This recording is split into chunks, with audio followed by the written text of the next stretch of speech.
दोस्तों नमस्कार। मेरा नाम है मनीष कुमार सिंह और आप देख रहे हैं 4 PM। दोस्तों इन दिनों सोशल मीडिया पर चाहे वो सैटेलाइट चैनल हो चाहे सोशल मीडिया हो, बहुत सारी खबरें चलती हैं, लेकिन एक खबर बहुत जोर शोर से चल रही है और इस खबर ने सबको शौक में डाल दिया है, अचंभे में डाल दिया है कि आखिर ये इंसिडेंट हुआ कैसे। मैं बात कर रहा हूं मशहूर comedian, actor, writer, producer Sunil Pal की, जो कि इवेंट के सिलसिले में यहाँ वहां जाते रहते हैं और कई जगह पर उन्हें बुलाया जाता है अटेंड करने के लिए, इवेंट फंक्शन को अटेंड करने के लिए, ताकि वहां पे जो इवेंट हो उसमें चार चांद लग सके। लेकिन कोई इवेंट ऐसा भी हो सकता है, कोई ऐसा भी जाना पड़ सकता है जब ऐसा जगह फंस जाए और कुछ समझ में ना आए। हमने लगातार खबरें सुनी सुनील पाल के बारे में, हमने सोचा कि क्यों ना आज सुनील पाल जी से ही बात किया जाए और उनसे उनकी जुबानी सुना जाए कि आखिर हुआ क्या। हमारे दर्शक भी जो लगातार तमाम खबरें देखते रहते हैं, हमारी जिम्मेदारी बनती है कि जब ऐसी कोई खबर आए तो हम आप तक पहुंचाएं। और सुनील पाल हमारे साथ जो है वो जुड़े हुए हैं इस वक्त और हमारे साथ है। सुनील जी, पहले तो आपका बहुत बहुत स्वागत करेंगे 4 PM पे। धन्यवाद और आपका बहुत धन्यवाद। सुनील जी, हमने जब ये खबर पढ़ी और जिस तरीके से हमारे न्यूज के भी ग्रुप में आई और जिस तरीके से हमने देखा कि मुंबई की पुलिस स्टेशन में जो है वो बैंड्रा सेंटा क्रूज की, माफ कीजिएगा, जहां पर पुलिस का मामला दर्ज हुआ, तो पहले बड़ा समझ में नहीं आया ये मामला कि आखिर ये मामला है क्या। उसके बाद फिर अगले दिन खबर आती है कि एक दिन बाद जो है वो आप सकुशल घर लौट आए। फिर सब जगह पर खबरें चली। पहले हम चाहेंगे सुनील जी की, जब यहाँ से आप निकले, जब आपको कॉल आया, यहाँ से निकले, तो एक बार थोड़ा सा दर्शकों को विस्तार से थोड़ा सा बताइए कि कॉल आने से लेके ऐसे जाने से लेके वो इंसिडेंट क्या हुआ जो आपने सफर किया जी। एक मुझे कॉल आई प्रोग्राम के लिए कि आपका शो करवाना है हरिद्वार में 2 तारीख को, क्या आप फ्री है? एक बर्थडे शो है, रेडिसन में होगा, वहीं आपका रुकना भी है हरिद्वार में। तो मैं तो बड़ा खुश हुआ कि हरिद्वार एक बड़ी पावन धरती है, प्रोग्राम भी होगा और मुझे वहाँ पूजा करने का और दर्शन करने का भी मौका मिलेगा। हरिद्वार के बारे में बहुत सुना था, पहली बार लाइव में जाने का मौका मिल रहा था मुझे हरिद्वार। जी मैंने कहा बहुत बहुत बहुत शुक्रिया, मैं कर रहा हूँ, तैयार हूँ। एक तो फिर उन्होंने डेट पूछी 2 दिसंबर के लिए, आप तैयार है क्या? तो मैंने कहा बिल्कुल, 1 तारीख को मैं बिहार में दरभंगा में हूँ, आप मुझे वहां से वहीं से। तो फिर पता किया कि फ्लाइट का टिकट जो है फ्लाइट शाम को ही है वहां से, स्पाइस जेट। तो बोले यार, मैंने कहा भी तो फिर तो बहुत लेट हो जाएगा, 6:30 बजे वहां पहुंचेगी, फिर दिल्ली से 4 घंटा हरिद्वार समझ लो आप, तो 10-11 बज जाएंगे। बोले नहीं सर, आप लेट भी आए तो चलेगा, बर्थडे का शो है, लेट तक चलेगा, आपको लेट तक एंट्री भी चलेगी। ठीक है, बहुत अच्छा लगा मुझे व्यवहार। तो अब यहाँ तक तो कोई प्रॉब्लम ही नहीं, इतना बढ़िया साथ करने वाला। सर आपका अकाउंट नंबर दीजिए, पेमेंट की बात हुई, कुछ बार्गेनिंग भी हुई, उसमें पेमेंट उन्होंने भेज दिया, टिकट भेज दिया और 2 तारीख को मैं वहाँ पहुंच भी गया जैसे तय था। फिर वहां पे दिल्ली एयरपोर्ट पे लेने के लिए बंदा आया और वो मुझे लेके जा रहा। बस इस बीच में अटपटा यही था कि वो बंदा जो सिर्फ व्हाट्सएप कॉलिंग से बात कर रहा था, सिर्फ व्हाट्सएप कॉलिंग, अच्छा नॉर्मल कॉलिंग से बात नहीं करता। तो मैंने उसको बोला कि मैंने पहुंच गया भैया। बोला हाँ भैया स्वागत है आपका, और सुनिए भैया आप आगे मत बढ़िए, मैं चाहता हूँ कि पेमेंट आपको मुंबई में, दिल्ली में ही दे दूं, मेरा मेंटल टेंशन फ्री हो जाए, क्योंकि मैं नहीं चाहता कि पेमेंट की वजह से पूरा पेमेंट आप यहीं ले लीजिए। ठीक है, और अच्छा लगा मुझे यार, इतना प्रोफेशनल बंदा है, वेरी गुड। करते करते करते मैं जब, तो बोले आप काम कीजिए, बोले आप थोड़ी हल्की सी भूख भी, क्योंकि जब आप दिल्ली से निकलते हैं एयरपोर्ट से तो मेरठ के कॉर्नर तक आपको बहुत थकावट भी हो जाती है। तो उन्होंने कहा कि दिल्ली के सेकंड टोल नाके में आप रुक जाइए, आगे जो भी रेस्टोरेंट होगा वहां रुक जाइए, और फिर मैं आपको वहीं मिलता हूँ, ठीक है, और पेमेंट आपको दे देता हूँ। ऐसा बोल के वो गाड़ी वहां रुकी। अभी तो 10-15 मिनट रुकना ही था, क्योंकि वो बंदा आने वाला था। तो मैंने सोचा कि तब तक मैं दवाई खा लूं, क्योंकि मेरे गाड़ी में फल फ्रूट रखे रहते हैं, तो मैं फल फ्रूट वगैरह खा चुका था और मैंने कहा दवाई खा लूंगा। और एक बंदा, अंधेरे में देखा 2-3 लोग, कुछ टाइप के लोग हैं, हिल डुल टाइप कर रहे हैं। एक ने कहा अरे सुनील जी आप कहाँ जा रहे हैं? मैंने कहा अरे मैं जा रहा हूँ हरिद्वार जा रहा हूँ। अरे प्रोग्राम के लिए? बोले हाँ। बोले चलिए ना, हम भी उधर ही जा रहे हैं, छोड़ देते हैं। बोला यार मेरे पास ऑलरेडी गाड़ी है। बोले नहीं सर मैं मजाक कर रहा था, तो हमारी गाड़ी तो देख तो लीजिए कम से कम, ये तो कीजिए, ये देखिए ये देखिए ये देखिए सर, ये देखिए ना, थोड़ा सा अंदर बैठते थे, 5 सीटर गाड़ी थी, मैंने बैठी थी, ढकेल दिया, दरवाजा बंद कर दिया और गाड़ी सम से निकल पड़ी। मेरे मुंह पे पर्दा डाल दिया कि आप किडनैप हो चुके, आवाज मत करना, चिल्लाना मत, हमारे पास बंदूक भी है, चाकू भी है, जहर का इंजेक्शन भी है, और हम बोरे में बिठा घुमा के आपको डाल के कोई समंदर से भी फेंक सकते, मतलब पर्वत से फेंक सकते, नदी में फेंक सकते। ऐसा करके। और मुझे बाद में ऐसा थोड़ा सा लगा कि गाड़ी गाड़ी कहीं बीच में एक आध बार रुकी है, उसमें कोई बंदा चढ़ा भी है, कोई उतरा भी है। तो ये पूरा प्लानिंग उनका हिसाब से तय हो गया। और करते करते 1.5-2 घंटे के बाद मुझे वो एक घर में लेकर गया। एक जो 2 माले का घर होता है, 2 माले का घर, उसमें चढ़ाया मुझे। और वहां पर मेरी जब आंख खोली तो उनके सबके मुंह में पट्टियां थी, और मेरा मुंह, मेरी आंख खोली, डिम लाइट था। और फिर उनके ड्रामे जो शुरू हुए उनके, कि हम ये है, हम ये, तुम्हारे नाम की सुपारी मिली है हमें, तुमको तुम मार देंगे, तुम कर दो। जितना वो मतलब कमजोर दिल का आदमी होता तो पहाड़ पे लग जाता है उसको, इतना डिप्रेशन में चले जाता हूँ, जो कि मैं अभी तक हूँ। समझ में नहीं आता था कि क्या करे, क्या रिएक्ट करे, क्योंकि कलाकार आदमी, निहत्ते आदमी, चारों तरफ सब मुस्टंडे टाइप के लोग, और कुछ ना कुछ डंडा उठा रहा है, कुछ कर रहा है। मारा किसी ने नहीं, लेकिन धक्का मुक्की चल रही है, फला चल रहा है। अरे बाप रे, क्या चाहते क्या है ये लोग साले। तो टेंशन में आ गया। मैंने कहा बताइए क्या चाहते हैं आप लोग। बोले तुम्हारे नाम की सुपारी मिली, हमें 20 लाख रुपए चाहिए। अभी खाना खा लो, आराम करो, हम सुबह तुमसे बात करेंगे, ठीक है। और भागने की कोशिश मत करना, हम लोग फिर किसी को माफ नहीं करते, उल्टा टांग देते, काट देते, जो भी उनकी जो बातें हैं, जो भाषा आप समझ जाए कि धमकी में जो चीज आती है। मैं सोया, बिस्तर में सोया था, मेरे 4-5 बाजू में मुस्टंडे थे, वो खराटे मार के सो रहे थे, मुझे नींद नहीं आ रही थी। और सुबह जब वो आए तो उन्होंने बोला काम करो, 20 लाख नहीं 10 लाख ही दे देना, कैसे करोगे। तो मैंने कहा भाई मेरे पास में कार्ड वार्ड कुछ होता नहीं, मैं यूज नहीं करता हूँ। मैं एक काम कर सकता हूँ कि पेमेंट आपको मंगवा के अकाउंट में दे सकता हूँ आपके। बोले ठीक है, पट्टी बांधे इनकी और ले जाओ। बोले आपने कहाँ का किस किस से करोगे, नाम बताया, 3-4 दोस्तों के नाम बताया, और दोस्तों को फोन करना शुरू किया।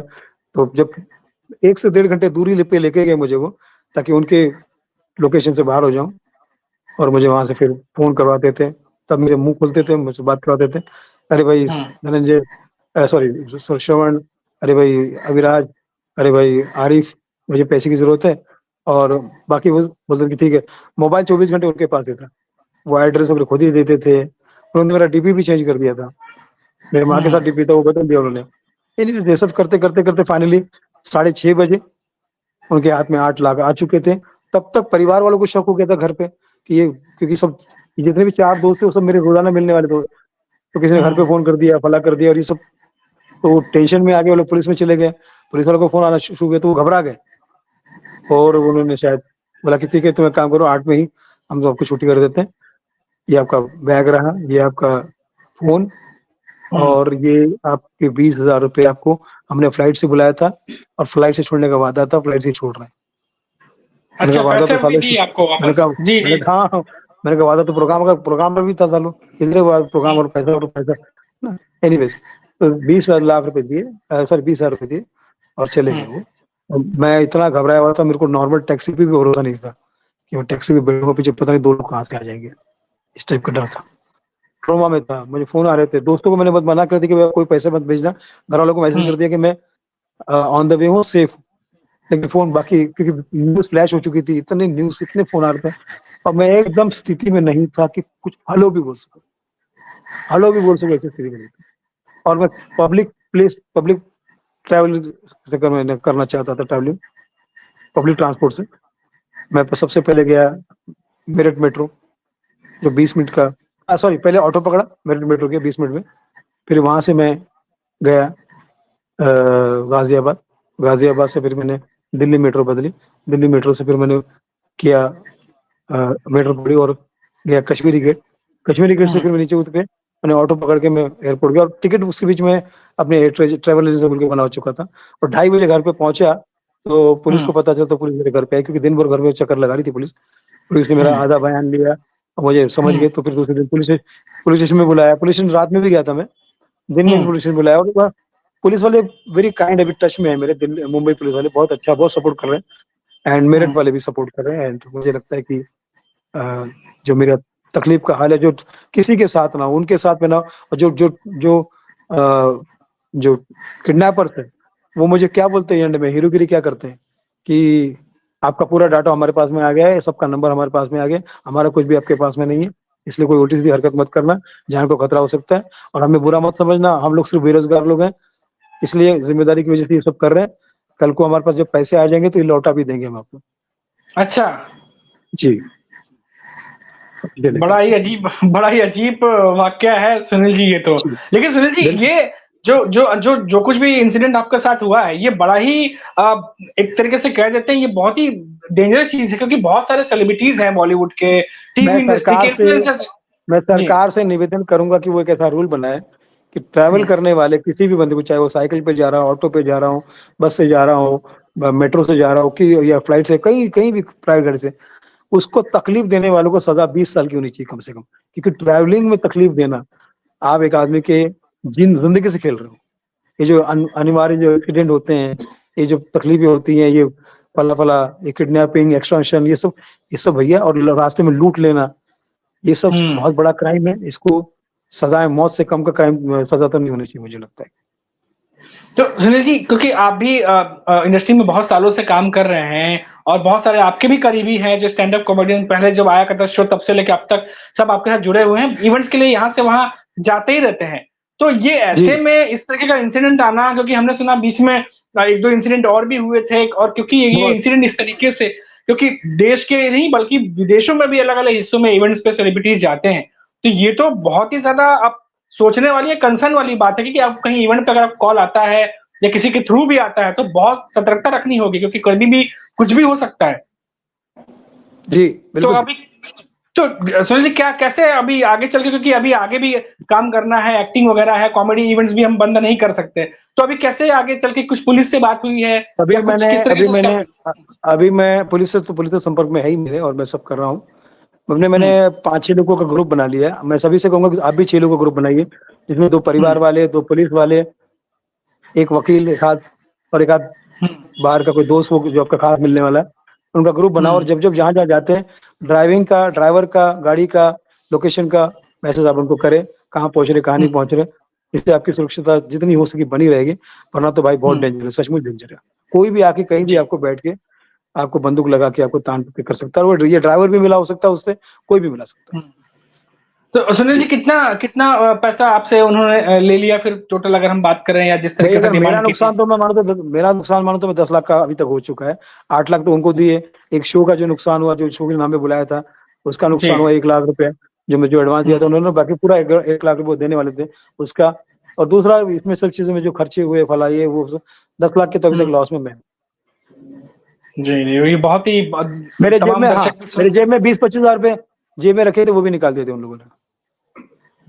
अच्छा, ये जी। देखिए कितना किस तरीके का इंसिडेंट है, क्योंकि लगातार सोशल मीडिया पे ये खबर छाई हुई है जब से सुनील पाल जाने माने कॉमेडियन है, हर घर में लोग इन्हें जानते हैं। और इंसिडेंट के बाद, क्योंकि ये जितना मामला ये गंभीर है दोस्तों, मैं इसलिए कह रहा हूं क्योंकि टीवी इंडस्ट्री के, बॉलीवुड के कलाकार, इन्फ्लुएंसर्स, ये सब एक्टिंग के अलावा अगर हम बात करें तो इवेंट्स को लेकर के, जैसे अभी क्रिसमस आ रहा है, न्यू ईयर आ रहा है, स्टेज परफॉर्मेंस होंगी, बहुत जगह पे चीजें चलती रहती हैं, तो इस पर बहुत ज्यादा ध्यान देने वाली बात है। और अब सुनील जी ज्यादा आपसे समय नहीं लेंगे, बस ये कहेंगे कि अपना ख्याल रखिएगा, अपनी सेहत का, और आपके समय देने के लिए बहुत बहुत धन्यवाद सुनील जी, हमारे साथ समय आपको देने भी के लिए। और तमाम देखने वालों को मैं कहूँगा, भगवान को हमेशा सुरक्षित रखें। और जो किडनैपर है, भैया अपना नहीं, माँ-बाप और भाई-बहनों का सोचो। तुम्हारी वजह से वो कितना दुखी, कितने परेशान हो जाएँगे हरकतों से। सुनील जी धन्यवाद आपसे जुड़ने के लिए और सारी जानकारी शेयर करने के लिए। तो ये सुनील पाल थे जो कि हमसे बातचीत कर रहे थे, आपने भी सुना, और पूरे इंसिडेंट कैसे था, क्या था, और उसके बाद क्या अपडेट है, मुंबई आने के बाद क्या कुछ हुआ, वो सब कुछ वो बता चुके हैं, और आप भी तफसील से, डिटेल से सारी जानकारी ले चुके हैं। तो अभी के लिए इतना ही दोस्तों, फिर लौटेंगे तो बात करेंगे किसी बड़ी खबर पर, किसी बड़े मुद्दे पे। तब तक आप देखते रहिए 4P। नमस्कार।